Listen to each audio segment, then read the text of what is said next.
She looked me in the eye at my uncle's funeral and she said, "You're not getting a single thing from this family." I was 26 years old, standing at a graveside, still holding a handful of dirt I was supposed to drop on the casket. And my aunt, my father's sister, said those words to me like she'd been saving them, like she'd been waiting for the right moment. What she didn't know, what she couldn't have known, was that 3 weeks earlier, my uncle had sat across from me at a diner, ordered black coffee, slid an envelope across the table, and said, "Don't open this until I'm gone."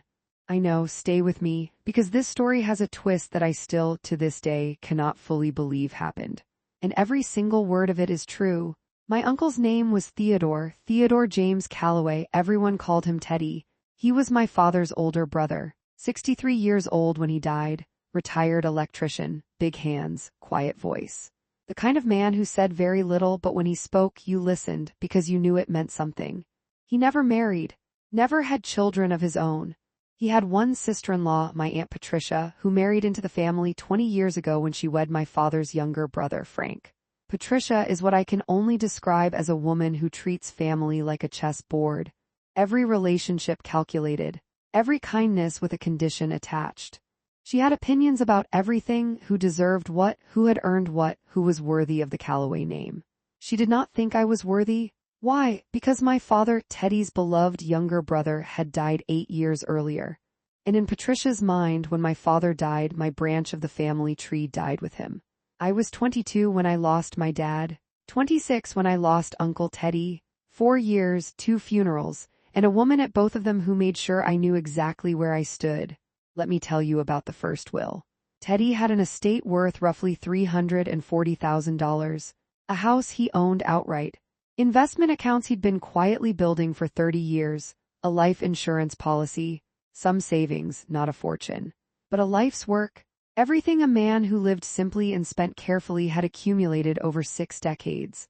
The will that was filed with the probate court, the official will, the one everyone knew about, left everything to Patricia and Frank.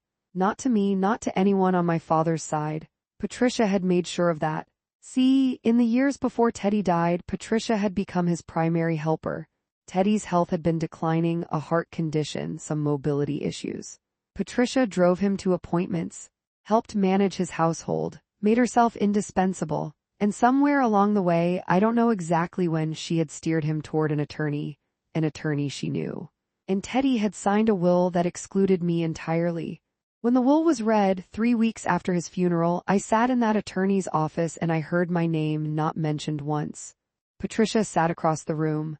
She didn't look at me, but the corner of her mouth moved. I drove home in silence. I sat in my apartment, and I thought about the diner.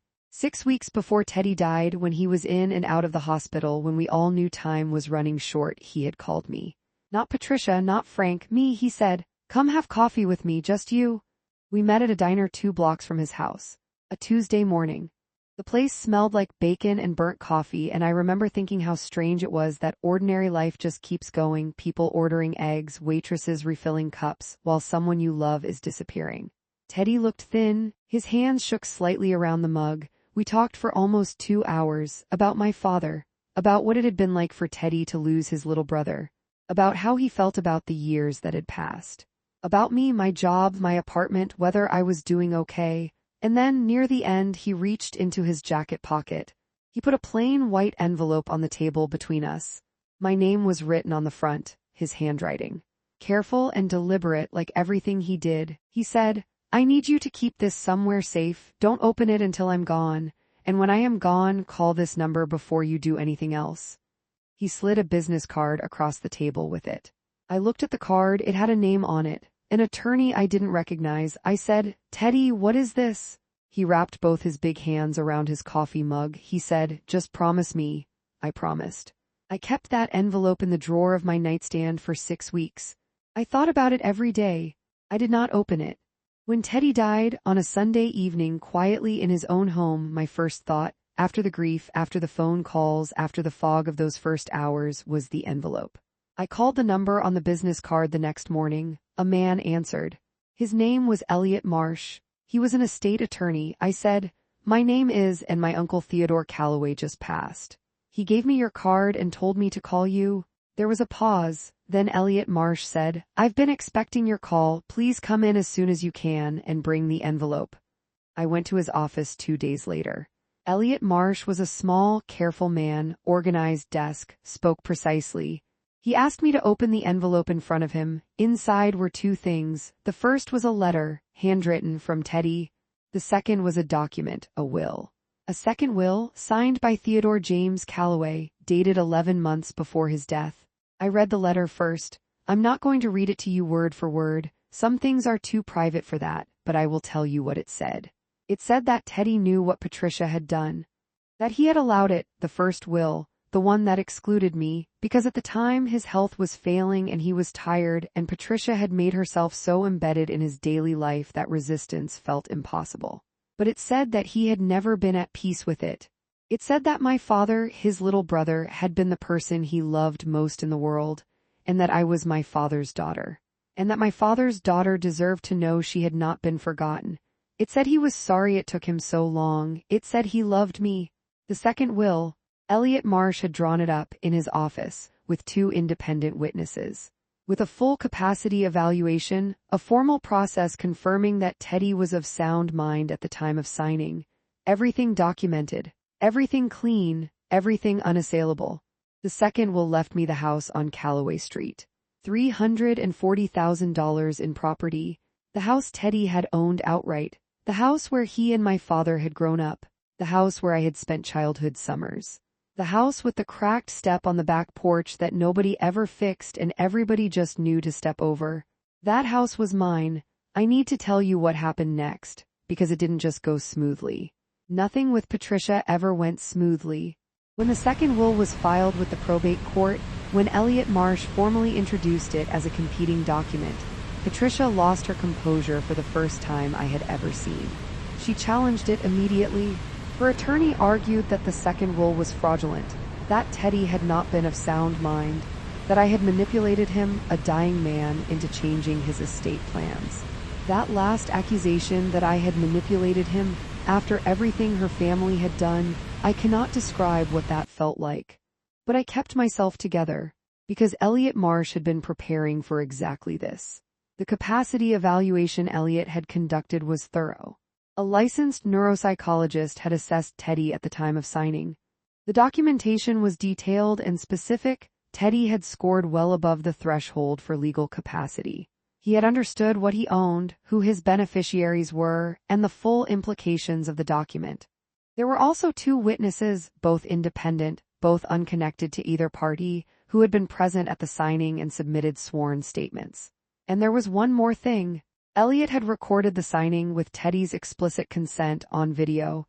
Teddy on camera stated clearly and calmly why he was making this decision. In his own words, his face calm, his voice steady. He looked directly at the camera and he said, "My niece is my brother's daughter. My brother was the best man I ever knew, and this is what he would have wanted." The probate court ruled in my favor. The second will, properly executed, properly witnessed, with documented capacity, superseded the first. Patricia's challenge was denied. The house on Calloway Street became mine. I want to sit in this moment with you for a little while, because this story has a legal resolution. A clean one. I got the house. Justice in this case was served, but I want to be honest with you about something. Winning did not feel like winning, not entirely. Because what I kept coming back to, what I still come back to, is that letter. The part where Teddy said he had known what Patricia had done with that first will. He had allowed it because he was tired and sick and she was there every day and resistance was exhausting. He was a strong man his whole life, and in the last years of it, that strength had been slowly worn down. That happens. It happens to people we love. The illness, the dependency, the isolation, it creates a kind of vulnerability that people with bad intentions know how to find. Teddy found a way to fight back. A quiet way, a careful way. An envelope in a drawer and a phone number on a card and a promise extracted from his niece over black coffee on a Tuesday morning. That was his resistance, and it worked. But I think about all the people who don't have an Elliot Marsh, who don't have the foresight or the energy or the resources to put that kind of protection in place. Those are the people who lose. Quietly. Without a second will waiting in an envelope. So here is what I want you to take from this.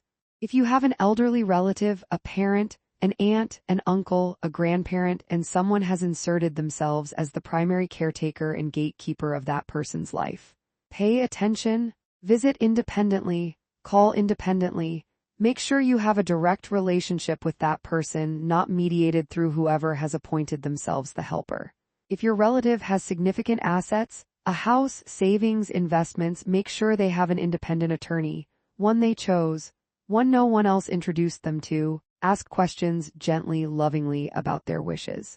Not to position yourself, not to benefit yourself, but so that they have someone to talk to who isn't connected to the people who might benefit from their silence. And if something feels wrong, if you've been quietly pushed out, if access has been slowly restricted, if you sense that a relationship is being managed by someone with an interest in the outcome, trust that feeling. Get legal advice immediately, because the Patricias of the world count on one thing above everything else: that you won't fight back. Prove them wrong. I live in the house on Callaway Street now. I painted it, updated the kitchen, put in a small garden in the back that my uncle would have shaken his head at. He thought gardens were too much work. The cracked step on the back porch, I haven't fixed it. Every time I step over it, the way I did 100 times as a child, the way Teddy did for 30 years, I think of him, and I think of my father. And I think of two brothers who grew up in this house, who loved each other their whole lives, and who, in the end, made sure I knew it. I step over that crack every single day, and every single day I say thank you. If this story stayed with you, share it with someone who needs to hear it, because the people we love deserve to have their real wishes honored. Not the wishes someone else decided for them. The real ones. Take care of yourselves and take care of each other.